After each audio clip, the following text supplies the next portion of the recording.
Good morning, brethren. Today we are in the town of Nazareth. The book is Luke, chapter is 4, and we are reading on verse number 22. And the Bible has this to say: So all bore witness to him and marveled at the gracious words which proceeded out of his mouth. And they said, Is this not Joseph's son? Allow me to entitle our sharing this morning as, Is this not the carpenter's son? Now, brethren, just a quick background of this title. The question that the people ask when Jesus is presenting, they ask to say, Is this not Joseph's son? Now, who was Joseph? Joseph was a carpenter by profession.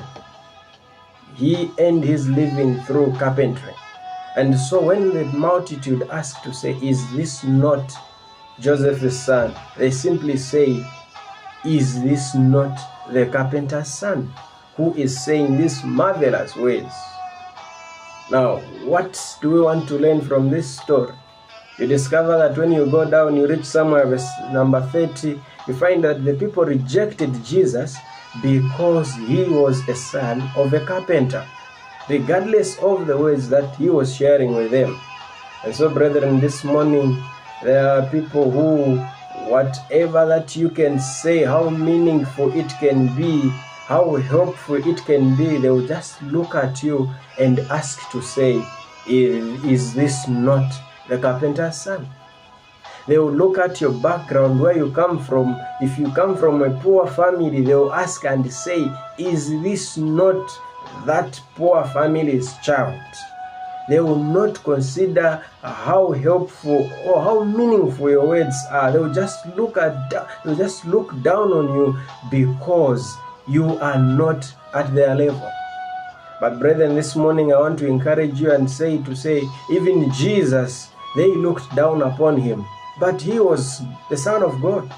They looked down on him because he was the son of a carpenter. So do not be discouraged when the world looks at you. They start talking of where you are coming from, because when God steps in, when God decides to use you, it doesn't matter your status. It doesn't matter whether you are rich, whether you are poor, whether you are fat, whether you are slim, whether you are tall, whether you are short, because God has stepped in and he's using you and is going to do great things through you. May God bless you this morning. Amen.